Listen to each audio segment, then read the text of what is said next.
آج ہم بات کر رہے ہیں قبائلیت کے تصور پر۔ خاص طور پر ایک مضمون ہے قبائلیت ایک سماجی کینسر، اسی کی روشنی میں۔ یہ ایک ایسا سماجی رویہ ہے، آپ کہہ لیں، جہاں لوگ منطق یا قابلیت کے بجائے اپنے قبیلے سے وفاداری کو زیادہ اہم سمجھتے ہیں۔ تو آج کی اس گفتگو کا مقصد یہی ہے کہ اس کی جڑیں کیا ہیں، معاشرے پر اس کے کیا اثرات پڑ رہے ہیں، اور شاید کوئی حل بھی نکل سکے۔ اور یہ سارا تجزیہ اسی مضمون پر مبنی ہے جو ہمیں ملا ہے۔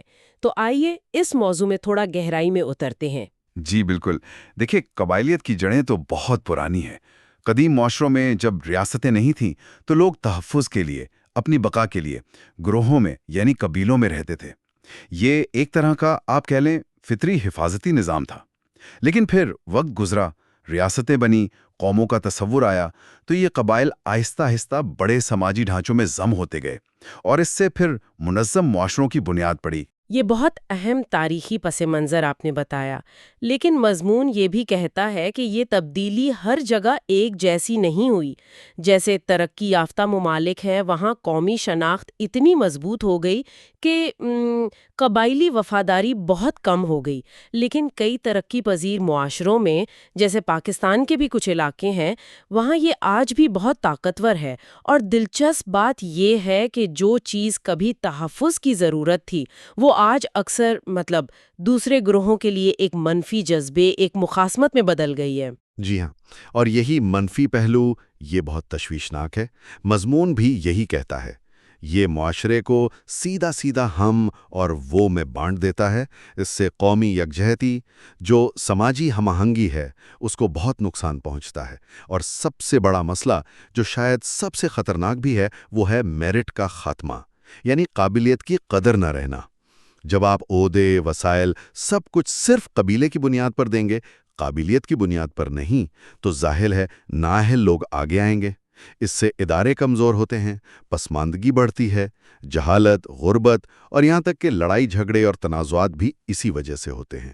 تو یہ سماجی ترقی کے راستے میں ایک بہت بڑی رکاوٹ بن جاتی ہے۔ آپ نے میرٹ کے خاتمے کی بات کی، اور یہ مجھے مضمون کے دو اہم تصورات یاد دلا رہا ہے: اسکرائبڈ سٹیٹس اور اچیوڈ سٹیٹس۔ اسکرائبڈ سٹیٹس یعنی پیدائشی حیثیت، جو ہمیں بن مانگے مل جاتی ہے، خاندان، قبیلے کی وجہ سے۔ جی بالکل۔ اور اچیوڈ سٹیٹس وہ ہوئی جو ہم اپنی محنت سے، اپنی تعلیم، اپنی قابلیت سے حاصل کرتے ہیں، جیسے کوئی ڈاکٹر بن گیا، کوئی انجینئر۔ صحیح۔ تو مضمون کہتا ہے کہ قبائلی نظام میں اکثر ایسا ہوتا ہے کہ آپ کی خاندانی پہچان، آپ کے قبیلے کا نام، آپ کی اپنی ڈگری یا ہنر سے زیادہ وزن رکھتا ہے۔ یہ بات ہے نا؟ بالکل یہی بات ہے۔ آپ کی پیدائشی حیثیت آپ کی حاصل کردہ حیثیت پر حاوی آ جاتی ہے، اور اس ذہنیت کے پیچھے بھی ٹھوس وجوہات ہیں جن کا مضمون ذکر کرتا ہے۔ جیسے وسائل محدود ہوتے ہیں، خاص طور پر سرکاری نوکریاں کم ہیں، تو لوگوں میں ڈر ہوتا ہے کہ اگر ہمارا قبیلہ مضبوط نہیں ہوگا تو ہم پیچھے رہ جائیں گے۔ زمینوں پر قبضے کا خوف، بہتر سہولیات جیسے تعلیم، صحت تک رسائی کی خواہش، سیاسی نمائندگی کی دوڑ کہ ہمارے بندے اسمبلی میں ہوں، ہمارے لوگ اہم عہدوں پر ہوں، یہ سب چیزیں سوچ کو ہوا دیتی ہیں۔ اور مضمون ٹھیک کہتا ہے کہ الیکشن میں تو یہ قبائلی کارڈ بہت ہی زیادہ استعمال ہوتا ہے۔ تو اگر مسئلہ اتنا گہرا اور پیچیدہ ہے، تو پھر مضمون اس سے نکلنے کے راستے کیا بتاتا ہے؟ کچھ حل بھی ہیں؟ جی، حلوں پر بھی بات ہوئی ہے۔ دیکھیں، سب سے بنیادی چیز تو معیاری تعلیم اور آگاہی ہے۔ لوگوں کو شعور دینا، پھر معاشرے میں صحت مند مقابلے کی فضا بنانا کہ لوگ قابلیت کی بنیاد پر آگے بڑھیں۔ اور قومی شناخت کو مضبوط کرنا، تاکہ لوگ پہلے خود کو پاکستانی سمجھیں، پھر کچھ اور۔ بالکل، قومی شناخت بہت اہم ہے۔ پھر مضمون اسلام کے جو اجتماعی اصول ہیں، بھائی چارہ، مساوات، ان کی بات کرتا ہے، جو قبائلی تقسیم کے خلاف ہیں۔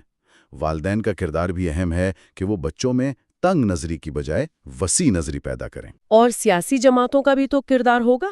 یقیناً ان پر بڑی ذمہ داری ہے کہ وہ ووٹ کے لیے قبائلیت کو استعمال نہ کریں، بلکہ قومی اتحاد کی بات کریں۔ اور آج کے دور کے جو تقاضے ہیں، انفرادیت پسندی ہے، مقابلہ ہے، ذاتی کامیابی، ان چیزوں کو بھی اہمیت دینی ہوگی۔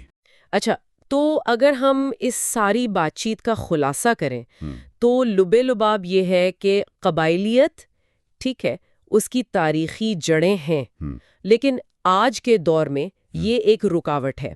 یہ معاشرے کو آگے بڑھنے سے روکتی ہے کیونکہ یہ پیدائش کو محنت پر فوقیت دیتی ہے۔ یہ ناانصافی بھی ہے اور ترقی کی راہ میں رکاوٹ بھی۔ اصل کشمکش یہی ہے، پیدائشی حیثیت بمقابلہ حاصل کردہ حیثیت۔ معاشرے کو اگر واقعی آگے بڑھنا ہے تو اسے فرد کی ذاتی قابلیت، اس کی محنت، اس کی کامیابیوں کو ماننا ہوگا، ان کی قدر کرنی ہوگی۔ مضمون میں اردن کے ایک سابق نائب وزیر اعظم مروان الماشر کا ایک قول بھی نقل کیا گیا ہے۔ وہ کہتے ہیں کہ کاش لوگ اس لیے فخر کریں کہ وہ کسی پروفیشنل تنظیم کا حصہ ہیں، نہ اس لیے کہ وہ کسی بڑے قبیلے سے ہیں۔ کاش لوگ اپنی ذاتی کامیابیوں پر فخر کریں، نہ کہ اپنے کزنز اور خاندان پر۔ یہ بہت گہری بات ہے۔ جی، اور یہ ہمیں ایک اہم سوال کی طرف لے جاتا ہے جو سوچنے پر مجبور کرتا ہے کہ معاشرہ آخر کس طرح مؤثر طریقے سے اپنی توجہ ان موروثی پیدائشی شناختوں سے ہٹا کر افراد کی اپنی کمائی ہوئی کامیابیوں اور قابلیت پر مرکوز کر سکتے ہیں تاکہ حقیقی ترقی اور اتحاد کی راہ ہموار ہو سکے۔ یہ ایک بڑا سوال ہے۔